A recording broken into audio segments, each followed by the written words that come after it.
with trauma, I don't think healing comes from being on your own. I think healing comes from community. The beauty of trauma is that we are completely stripped away and we find out who we really are. So I do not judge, I do not critique, and I do not fix. And that allows me to enter into an open space where someone can be free and just simply sit in silence.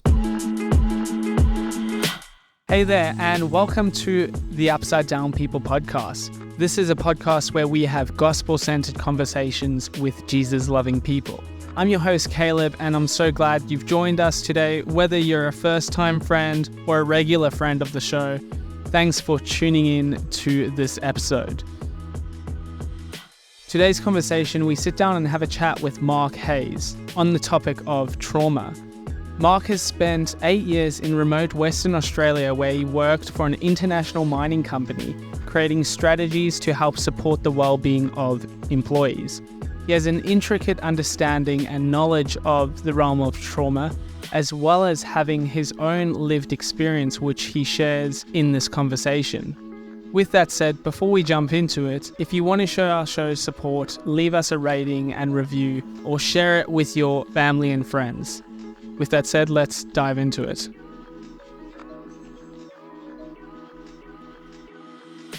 Well, welcome, Mark, to the Upside Down People podcast. How are we going?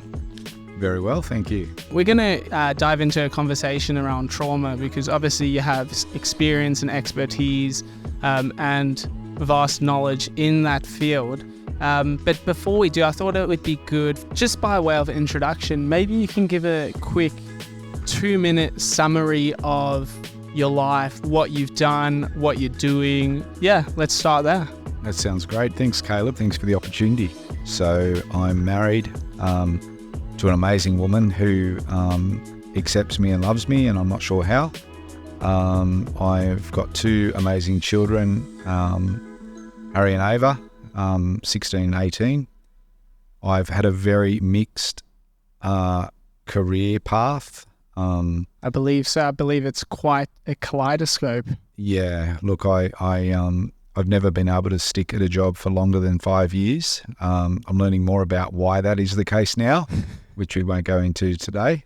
But another time. I've just overall I've had a deep passion to work with people. That started in going to theological college in Sydney at Moreland College. Spent 4 years there. I tried to be a pastor a few times. There were a lot of high and low moments, and I have great respect for pastors because it is such a tough job. I've flown aircraft, worked as a pilot on and off. Just casually? Just pretty much casually. I mean, you just casually flew an aircraft? Casually, yes.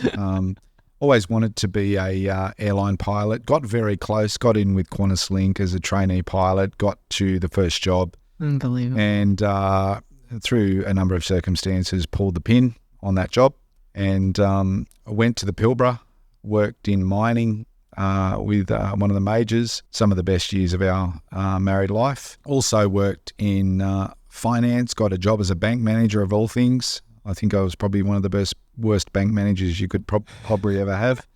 And then again, through my passion working with people, became a financial counsellor. Wow. Which then took me on and it has taken me on an amazing journey in finance and working with people in financial distress. So set up a business specifically helping people who are doing it really tough with their finances, and that's continued to today. Got to the point where I started my own finance company as well, but mainly with a focus of helping people in financial hardship. And just in the last 3 months, set up my own real estate brand where we are selling houses as well, and that assists financing, running the debt and hardship business that I run. And that's where your passion lies. It is. I felt really called to assist and work with people in financial distress. It is a space where you're always dealing with people who've gone through difficulty, and particularly what we're about to talk about today as well, particularly in the area of trauma. Yeah. And that's a real passion of mine, working with people who are doing it tough. What brought you to Perth? We decided to take a sabbatical, and then we headed off around going clockwise and headed from Hobart across to Western Australia, at which point we have been here the last 11 years. Nice. Would you recommend doing that traveling with kids? Oh, that's something that is certainly a challenge, but worth every part of the challenge. Yeah. What's challenging about it? I think when you're living in a confined space, such as a caravan, with two children, aged 2 and nearly 5, that can test you out. Yeah. I can imagine that. I live in a small apartment with a 1-year-old, and that tests us out as well at times. Yeah. You know what I'm talking about. Yeah, it's pretty much a caravan, except you can't move to change the scenery. It's the worst part of caravanning. Right. Yeah, okay, great. So that's a bit about your family. How did you become interested specifically in the mind, or did you come across that stats or information regarding the mental health side of that? Because, correct me if I'm wrong, I don't think there's lots of mining in Hobart. Correct. There is some on the West Coast, but you are right. Yeah, that's crazy. I believe in 2019, the stat was, in terms of for suicides, it was, I need to get this up because I completely forgotten it, but it was pretty high. It was the leading cause of death in Australia, and it was the males were predominantly affected by it as well. So it is an area that needs a lot of work and focus on. So that's what you're drawn into. That's exactly what I was drawn into. And it's interesting because we're often drawn into what has been our own experience. Okay. And for me, I'd actually had a self-medicated induced depression.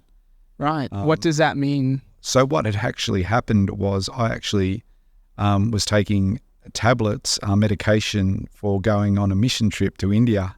Right. And I had overdosed severely on a drug called Lariam, which was an anti-malarial. And one of the side effects of that was severe depression. And actually 20,000 US Marines had committed suicide on that drug. Wow. And I was victim to that. But again, it was me taking the wrong level of medication. So did you mean to take the wrong level of medication, or? I certainly didn't. Again, not always having attention to detail. Yeah, okay. Yes, well, my medication regime should have been 1 tablet a week, and I was taking 1 tablet a day. Wow. So that sort of sent me a bit. Okay. So it sounds like that's a common issue with those tablets. It was, yeah. Yeah, as I said, yeah. And that's what drew you into the mental health space, or? No, the journey's a lot deeper, and there's a lot more to the story than just that. Yeah, okay. Well, if you don't mind unpacking a bit. Sure. So I think even from a young age, I got a very good insight into trauma, which is what we're talking about today. Yeah. And I guess trauma can really be so different to so many different people. Trauma it can be something that happens to us when we just do not expect it, but it's generally something that causes us great distress, and something that we can't manage our feelings and emotions when it happens to us. All right. For me, that was being woken up in 1989 in July, and I got woken at 1:45 in the morning, and to be told that my brother, at the age of 27, had just been killed in an aircraft accident. Wow. And that's something that I still I well up when I talk about it, but I do so very freely. Yeah. And that was an event that rocked my whole family's life, particularly my sister-in-law, Beautiful lady that's just gone on amazingly well with her life after that. But at the time, and having your first child 6 weeks prior to the accident. So that was an incredibly traumatic event. Yeah, wow. So what goes through your mind, and how did you respond to being woken up with that news, and what was the journey forward from there? Yeah, so when I was told, I initially didn't understand what had just been said. So there was no reaction, which was, looking back, was surprising. And I would say it probably took 30 minutes for me to realize what had just taken place. And my first response was to run.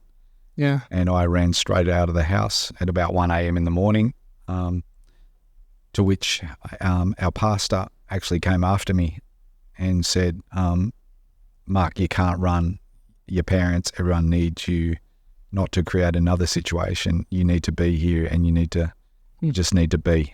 And that was really good advice. Yeah. But my response, looking back, was very normal. I guess a long story very short was that particular night was followed with a week of incredibly intense emotion in waves, which is also common to trauma, good and bad moments. And but what happened at the end of that first week was an intense anger set in towards God. Right. And that was something that, I was so angry at God. I would swear at God. I would say, I want nothing to do with you, God. And that was then a journey from there. Yeah, okay. So how old were you at the time? Were you married at this point? No, I was only 18. Yeah, 18, okay. Just nearly 19. Yeah. And so I was in a confusing age state. Yeah, that's like right where your identity's being formed, and you're figuring out your own worldview. And if you've been brought up with any morality or traditions, that's when you're questioning it and trying to figure out what's real for you. So that's crazy. It was crazy. That's the best word, I think, to describe it. Man, and so you're 18 or 19, you experience this traumatic event that is clearly disruptive to your world, and you're angry towards God. How did you journey through that, or what did that journey with anger look like? I think it was a few people in particular. One very close friend who journeyed with me, and he just let me say and do whatever I wanted. Didn't put any controls, or didn't say anything. He remained silent most of the time. Wow. And then another friend, he was very he was informative and instructional, and he was good. But I could only spend a limited time with that particular person. Right. With a person who said nothing, I could be with that person all the time. Yeah. And was that something that they entered into that space, or was that something that you invited that friend into? That is a really good question that you've just asked. And I think the whole thing about trauma is that you can only go into a person's space who's in trauma when they've invited you. Right. I was going to ask, what does that invitation look like? Is that like a verbal invitation saying, I need help, come sit with me? Or is that just a knowing? Like, what did that invitation from your side look like? The invitation is instinctive. Okay. And it's amazing how much we know about a person or feel about a person, and that knowledge comes about when situations arise. Right. So this particular person, they are very comfortable in themselves and feel very comfortable. They're non-judgmental, which is a very big part of that person, but they're very comfortable with not controlling or just having you be who you really are. Beautiful. Your true self, I guess. Yeah. That reminds me, have you read a book called Gentle and Lowly? No. So there's a book called Gentle and Lowly by a guy named Dane Ortland, and it basically it's the heart of Jesus for sinners and sufferers, essentially. And the book basically says how Jesus, you'll find him where there's brokenness, where there's pain, where there's suffering. And a big part of that is you'll find him being and just sitting there in that place of brokenness or pain. And it's something that I've found particularly challenging, because if you think of someone who's experiencing trauma or suffering, it's a very uncomfortable place to sit in, and just like almost what you're saying your friend's done is just listened. Yes. And allowed you to be who you are with no pressure of saying, hey, you need to get better, you need to get out of this. Yeah, you're so right there. And that what you're saying just reminds me of the character of and nature of Jesus. Yeah. I think the other point I could make there is that this person as well had experienced trauma. Right. And it's interesting how how a person, as I mentioned before, instinctively has this awareness of the other person just knowing how to manage themselves and importantly, how to manage you. And I think that can only come through experience. Yeah. It's very true. So if someone hasn't, well, I suppose it gets difficult because everyone's experienced some form of suffering. If you're looking at a scale, because it's very subjective, the way we experience things. So how would you associate that experience with the invitation to come sit with you in your pain or in your suffering? From what I'm hearing, what you've just asked is, how do we move into the space of someone who has just experienced trauma, and how can we best be ourselves and best love that particular person and allow them to be themselves? Yeah. So after being with many, many people, and happy for you to ask about that afterwards, who have been in trauma, I find that if you can do away with any agendas, and I've got a mantra when I'm working with men, and that is, I do not judge, I do not critique, and I do not fix. And that allows me to enter into an open space where someone can be free. I have no control, and neither do I want it, and just simply sit in silence. And that person does not need to be asked anything when they're in trauma, because they will speak when they want to speak, and they'll be silent when they need to be silent. And emotion will flow as the wave of grief comes upon them. Right. And that's often, in terms of, like you mentioned before, it sort of fluctuates. It's not like the 5 stages of grief, sequential. It sort of jumps from one stage to the next to another. It does. Yeah. And in the trauma phase, mental health professionals are often required in severe trauma, and that's highly recommended. But I'm speaking as a layperson, right, and as a support person that is just assisting, whether it's if I am working, as we've said, for a mining company, or in the area of grief and support, or if I'm just being a good friend or supporting a relative or someone. Which would be, I'm taking a stab in the dark here, but that would be most of us, would be the lay people. We're not mental health professionals, but we're dealing with mental health on a day-to-day basis, whether it's ourselves or with our family or friends, right? You could, exactly right. Yeah. So you mentioned you've worked with a big mining company, Rio Tinto. That's right. In this space, being a support, and you've implemented programs to help support the mental health crisis. So maybe share a bit about of that, some of the challenges that you saw others facing in trauma and what you've learned from that. Yeah, that was probably the best job or the best work I feel like I ever had the privilege of being involved with. And that started off by assisting a team. We set up a what's known as a peer support group for the miners right across Western Australia.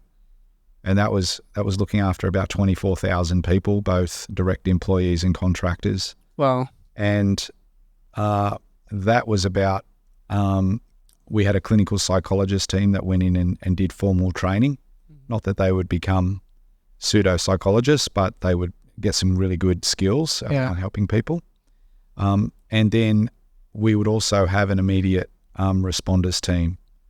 So just a couple of the incidences that I was involved with was a death on the mine site, and that incredibly impacts all those friends and colleagues and people around. Yeah. Particularly when you're remote and the support systems are not as strong as being at home with the family. And so I would go in with a team of 10 and we would sit and do a debrief and get people to start talking, how they're feeling, how they're connected, what the loss of this person meant to them. And that was just an incredible privilege. But it was also a great start to work of people coming to terms with what just happened. Yeah, right. So there's almost what I'm hearing you say is for yourself in that position, it's different to a friend entering into it, because a friend entering into it, you're mentioning, should just take on the position of listening and allowing them to be. Yes. But you entered into that position asking questions and helping them uncover some of the stuff that's I suppose buried inside. Why that approach? Is there what's the reason there? So generally speaking, professionals would say that it is good for a person to start some form of communication, some sort of expression, and talking about what's just happened. That's often very powerful in that first 48 hours. And particularly for people who are remote and don't have other close contacts, the connections that the one trauma can have to so much of the other trauma that's happened to them is incredibly powerful. Yeah. And for people that are on a mine site with no connections, going back to their room at night and having all sorts of triggers causing more trauma, talking is very effective. Yeah. I can definitely see that. I worked remotely for a good part of this year, and I think a counsellor came in to the site that I was on, and they're like, we have never seen, in terms of all the different sites I visited, they've never seen so many mental health pictures around, just creating awareness. And I was chatting with my wife and I was like, it makes so much sense, because the environment just is like it's like a melting pot for mental health. It's like, if you want mental health issues, throw someone on site who's isolated, has dodgy reception, can't call their family, can't see their wife or their child, and then put them in like this little donga, which is like a 2x2 room or something like that, with spiders and creepy crawlies and paint falling off the wall. Yes. And it's like you're alone, and there's a message that just says you're isolated and you're alone. So I can definitely empathize with those people who are journeying through that or struggling with that, and the need for people like yourself to enter into that situation, because it is so isolating. And like, I can see how that's so important. So remind me, when we were chatting last, or just about this conversation, you mentioned there's challenges that you've experienced with trauma, and then there's a beauty of trauma. Do you mind elaborating on that? The challenges, I think, of trauma is that you have to expect the unexpected, and some people's, or all people's response is different, as I've said, but some responses can be very challenging. Like one day up on the mine site, I was called to go and break news to a young boy. Well, he's not a boy, a man, 19 years of age, and his brother had just been killed in a car crash in Melbourne. And I got a bit of a brief on this guy and what he was like before I went, because knowledge is power. And his response to me was completely something that I wasn't prepared for. It was quite angry and violent, not towards me, but picking things up and throwing them and yeah. So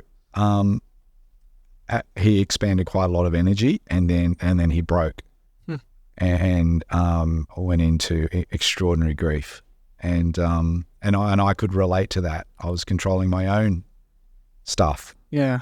So that the challenges are that the responses can never be presumed. I guess the beauty of trauma is that metaphorically you are seeing someone naked, and you are seeing the real person with no defenses, no barriers, and you are seeing them as they truly are. And to be in that space with someone who is completely vulnerable and being completely stripped of everything they have, it's standing on holy ground. And I think there needs to be complete acceptance. There needs to be reciprocated vulnerability as well, not in the way you would share your story, because that's just the last thing you would ever do, is bring your own stuff into someone's trauma. Why is that? Just out of interest. The human response, we want to connect, and we want to tell people that we've been through that as well. Yeah. Does that minimize it, or? It does. Right. When the person is in trauma, the complete focus is on that person. Right. If you then start talking about your own experience, you're almost pulling them out of their trauma to your trauma. Wow. And then they have to go back to their trauma. This is the person's time. Yeah. This is not about you as the support person. Yeah, very good. But yeah, I just think the beauty of trauma is that we are completely stripped away and we find out who we really are.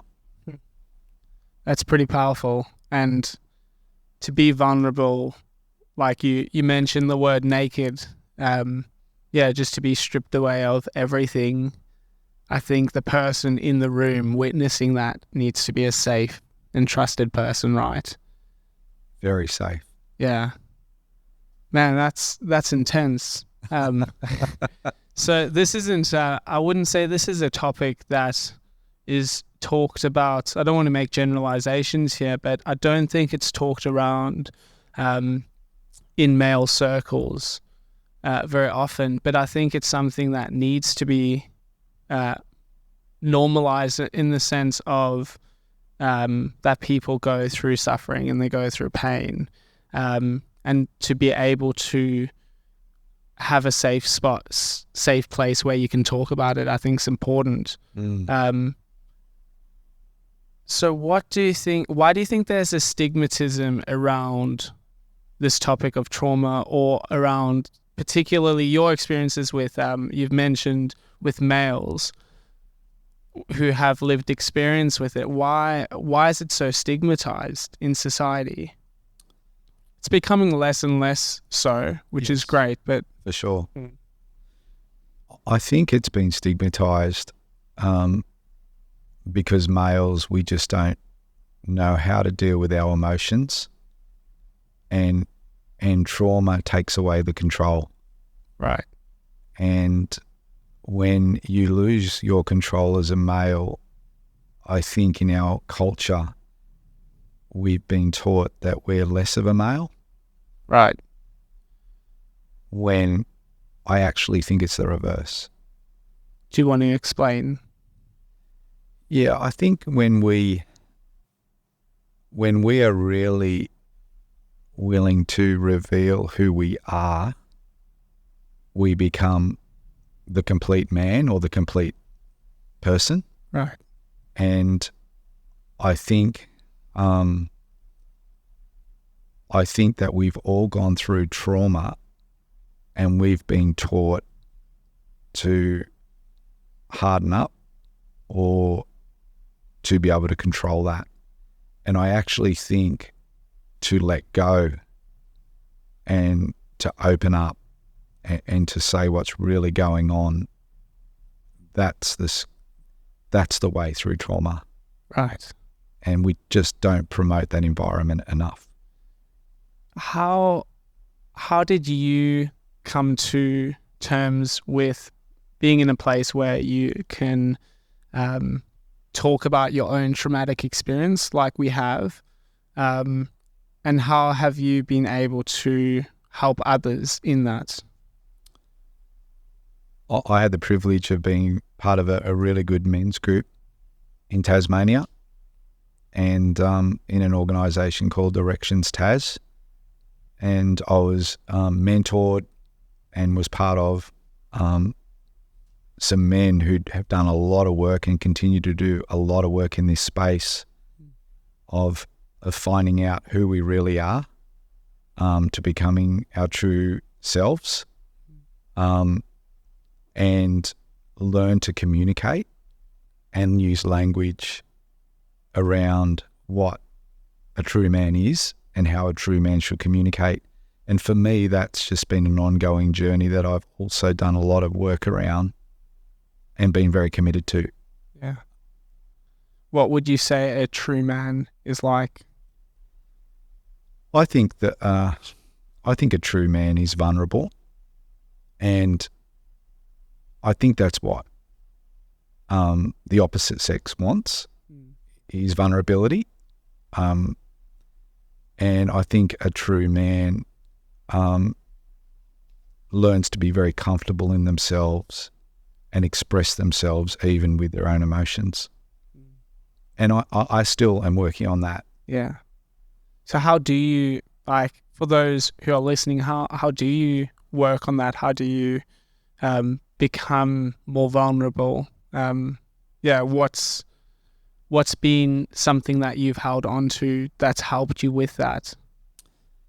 I think meeting up with other men or young men, a good cross-section of ages, because all ages can teach us something. And I think meeting up with men who are committed and who are vulnerable and open to encourage this skill and to develop this skill. You know, Aboriginal cultures and many Indigenous cultures are committed to teaching a lot of things to young boys. And I feel that, and with rites of passage as well. Yeah. And I just feel that with the Aussie Western culture, and I'm generalising here, but we haven't made that commitment. And it takes a real man to teach his boy and to teach other men on how to be vulnerable and be open. So we need to be in groups, and we need to be connecting with other men who know how to do it. Yeah, it's amazing those communal cultures, just with what you said, have traditions and rituals in place where there's that distinguishing, becoming a man, distinguishing. You're not just a child anymore, but you're a contributing member of the society, and they have to go through that rite of passage to earn that. Yes. And the effect that has on the person is, like, psychologically, it just brings confidence and a surety, but then, like, their identities affirmed by their community as well. They don't have to try to prove anything, because they've gone through the rite of passage and everyone's affirmed who they are for that. Yes. And that's something that I do think in Western cultures, again, big generalization, but it's more individualistic. So you have to go out and discover who you are and try and find out who you are. And when you're an 18-year-old experiencing trauma, that's very difficult to do. It's you're already questioning who you are, but now you're having to deal with this extra burden. Yes. That's crazy. So a question that I have for you then, obviously you're a man of faith. So I'd love to hear how you've journeyed with faith through trauma, or how trauma has impacted your faith. Yeah, that's not an easy question to answer, but if I just share a few thoughts, and I think we get, well, I was taught a gospel message where things should go well, and that's not been my experience. So I've been through a divorce in a Christian relationship. I've been through, the death of a brother, and I've been through financial loss that we pretty much lost the lot as well. So my story is not a great story in the sense that there's been a lot of trauma, and things haven't worked out maybe how I thought that when I was a young person, and as a young Christian. But what I'm learning is that it's actually in the things when they don't work that I learn the most, and I actually become the strongest Christian, and my faith grows when things don't work, when prayers don't get answered, and when everything is in chaos. I don't know how that works. I mean, it's got to be a divine plan. Yeah. But I learn the most about God, and just as importantly about myself. Well, that's amazing. It reminds my 1-year-old daughter loves reading at the moment, and one of her favorite books is one called Going on a Bear Hunt. Yeah. Do you know the one? I do. Continue. Yeah. I love it. So I just find it amazing because I think it relates to a lot of like suffering or pain that people go through. And the reason why it is because they're going on a bear hunt, but each sort of time they get stopped by its grass and they can't go around it, they can't go through it. But if they want to keep going to find where this bear is, they have to go through it, and it's that persistence. So they go through the grass, they go through the mud. And it's not an easy journey by any means, but it's this persistence and that choice to push through it and walk through the struggle that's in front of them. Yeah. And that's what it sounds like. Your story hasn't been an easy one. There's been a lot of challenges, and for using the example, mud and rivers and snowstorms. But you've pushed through it, and you've journeyed through it, which I think is very inspiring and encouraging. How often did you want to give up? A number of times. And when things didn't make sense, it was time to run. And I did run. And I made a lot of mistakes, and mistakes often cost you. And I think that my mistakes actually even probably did perpetuate the trauma. Right. But I've also learnt to forgive myself for those mistakes. But I like this saying that I was taught, and let the wound become your gift. That's beautiful. And all the wounds sometimes self-inflicted, and sometimes just outright sin that caused my own trauma. But as I've moved through that and been open in my walk with Jesus, I've found that he's allowed me to use those traumas for helping and loving others. Wow. It's a beautiful redemptive story. How I think something that I struggle with, and the conversations I've had previously as well, is people seem to find it hard to forgive themselves. And it's something that you mentioned, you learn to forgive yourself, and what does that look like, and how does that impact journeying with trauma? Yeah, I think you mentioned the stages of grief, the 5 stages that we often read about, learn of. I used to remember have an acronym, DABDA, to remember the 5 stages. But I think in trauma there are certain responses that people have, some of them very unhealthy, some of them grief-stricken. And I think we all make mistakes and we all do things that we wished we hadn't. And I think when you come through the trauma, I think that's then the time to say, to love yourself. And loving yourself to me is forgiving yourself. And I think the greatest time you need love is when you're in trauma, particularly, and then when you're coming out of trauma, because that is also a very vulnerable time. Yeah. Not sure I answered your question. No, you did.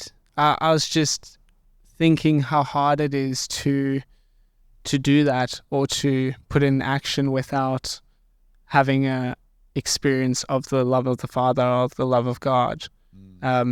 That love that sits with you in your pain, it's not burdensome, it's not shameful or bringing guilt, but it's very much allowing a healing process to take place. It's very, very cool. So another question that I did have, what has been the hardest thing for you about trauma? I'm also surprised that you haven't got through that whiskey quicker as well. I think I'm very focused. I'm hyper-focused. Yeah, hyper-focused. Yeah, I know. I must, I was prepared for you to be all over the shot. I was given lots of warnings. Mark's super distracted, close all the windows, shut all the doors. I'm like, man, you are hyper-focused. I don't see any form of ADHD right now. Well, that is actually one of the traits of people with ADHD. Not that I'm a clinical or any kind of psychologist, but we do get hyper-focused. My wife is a doctor, and she has informally diagnosed me. But I can be hyper-focused.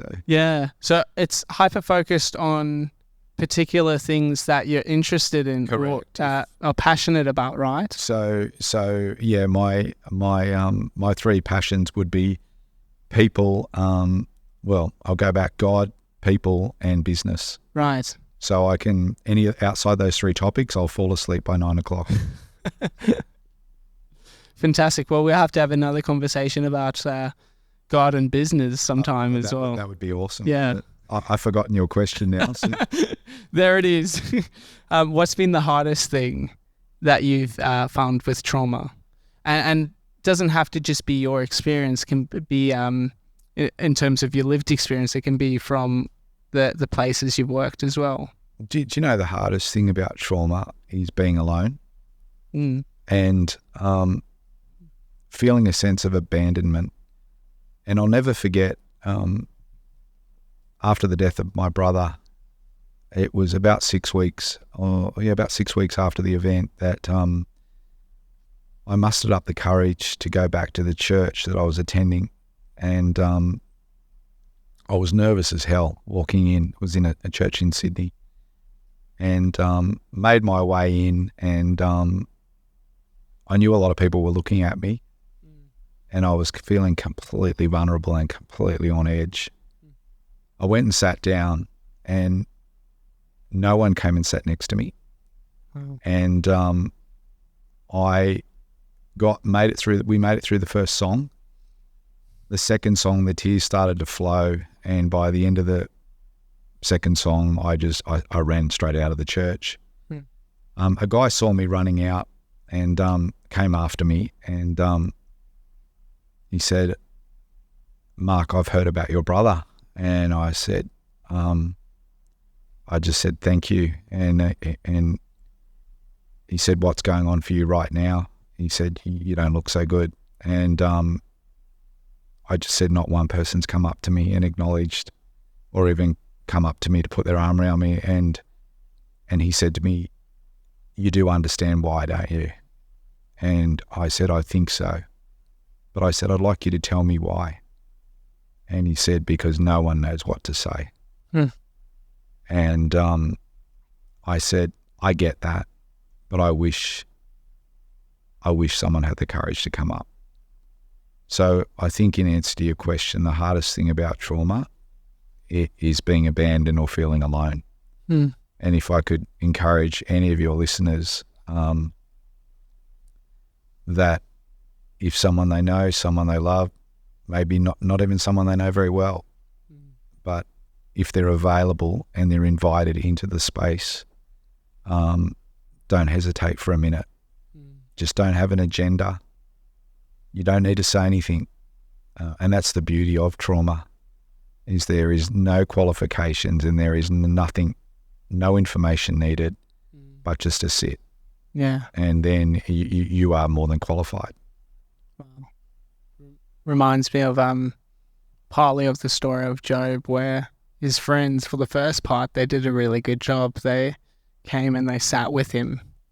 His life had been turned completely upside down, and they sat there with him, and then they did the horrible thing of started accusing him and blaming him and asking questions. But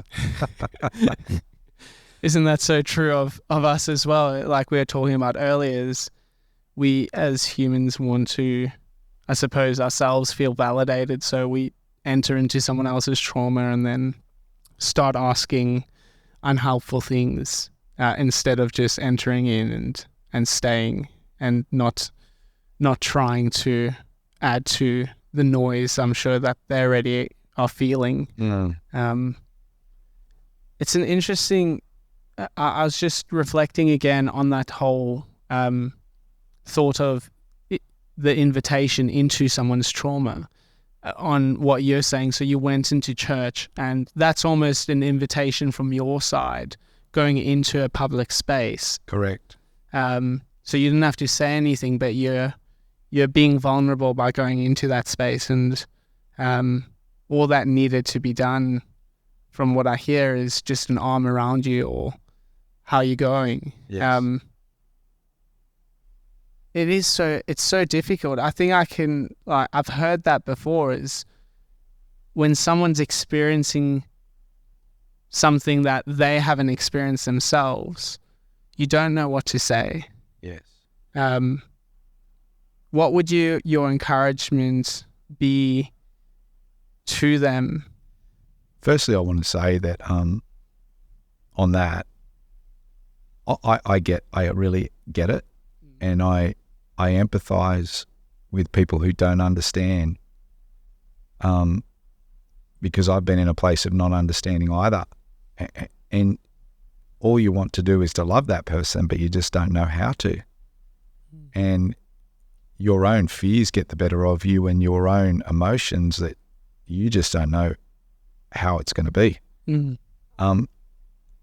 But I would just encourage people that it's not a fearful place. It's actually a place of great love and comfort, and it's a great place of quietness.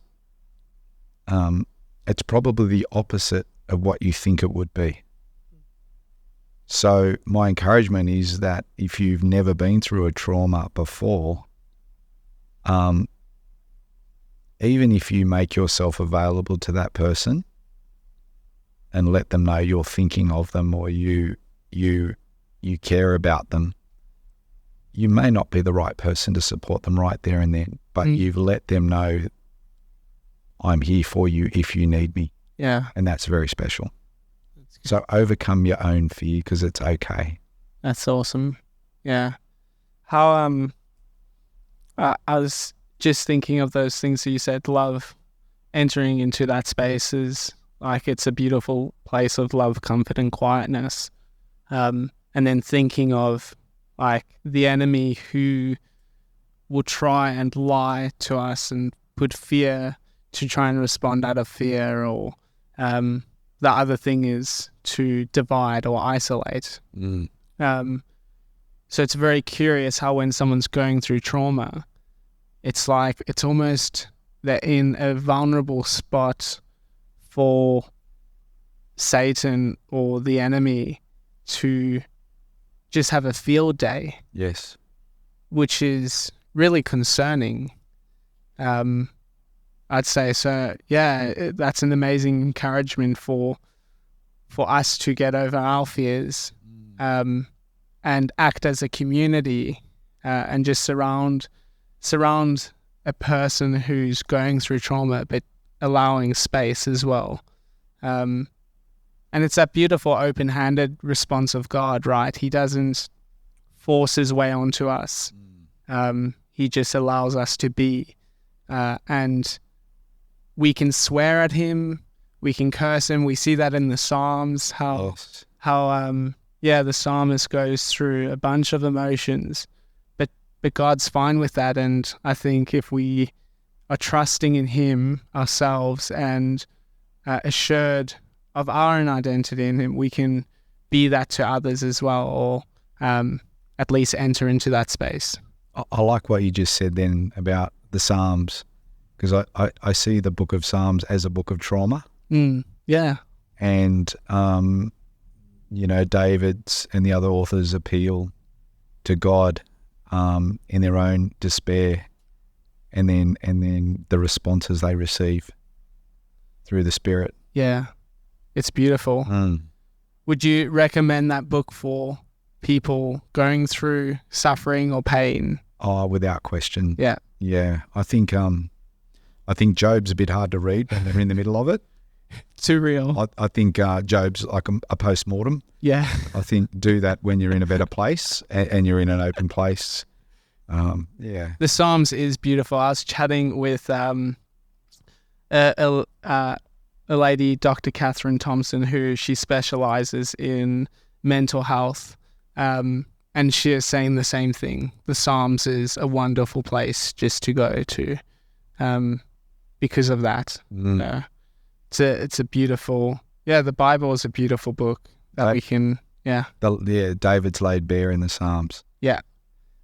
And it's a great example that we can emulate and take into our own lives, and even just pray the Psalms or speak them out if we don't know what words to use. Yes.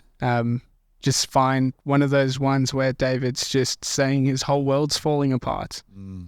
Because we all go through that, but we don't talk about it. And I think when we start being quiet and isolating, then it does do tremendous. It affects us tremendously. So. One of the things that just comes to mind as we're speaking, a great teacher, Richard Raw, Franciscan priest, he said when he was asked if there's one thing you could do for men, what would it be? And he said, lead a man to silence. And I think we just don't have a culture of silence. And that's where a lot of healing, particularly for trauma, takes place. Yeah. Yeah, it's a spiritual discipline that we don't, or maybe we don't, it's a hard thing. Our culture doesn't create space for or hold a high value of. you need to fill your space with noise, or to very much avoid the trauma. If you've experienced, just push it into your feelings hole and don't talk about it, or don't try and journey through it. Try go around it. But as I learned from my daughter's children's book, that you have to go through it. It's part of the human experience, I think, as well. And I think another great thing is knowing that Jesus has experienced trauma and experienced what we've experienced: isolation, defeat, humiliation. And we know that he's our great sympathizer. Yes. And he sits with us where we're at. So I think that's a beautiful knowledge to have when we are in the trenches. Yeah. To know that we have Jesus who knows what we're feeling, what we're thinking, and is happy with us just being where we're at. So it's been an amazing conversation, Mark. I've really enjoyed just your grace and how you speak and your gentleness. In closing, what would be an encouragement that, I mean, you've given so much encouragement, but is there any final encouragement that you'd really think is helpful for someone to have who's in the trenches journeying through trauma? Yeah, I think be open to letting people in, because when you are in trauma, there is a tendency to close people out. And with trauma, I don't think healing comes from being on your own. I think healing comes from community, and just reach out to, if you don't have close connections or you don't have close friends, and let's face it, many men don't have close friends. If you've got more than one in your life, you're doing very well. So I think to be open to people who may want to help you. Be open. Don't do it alone. Awesome. Well, thanks so much for your vulnerability, your openness, your honesty, and just for taking the time to have this conversation. Yeah, I think one of the key takeaways for me, you said a simple line, was you don't judge, you don't critique, and you don't fix or plan to fix something when you're entering into that space. And I think that's something that's so useful for all of us to just have in our minds as we're dealing with anyone. I think it's just a beautiful thing to go about life with. So thanks so much for your time. I've really enjoyed this conversation. I've thoroughly enjoyed this as well. This is far more fun than I thought it was going to be. So thank you. Fantastic. Thank you, Caleb and Caleb. No worries. I can drink to that. Cheers. Cheers.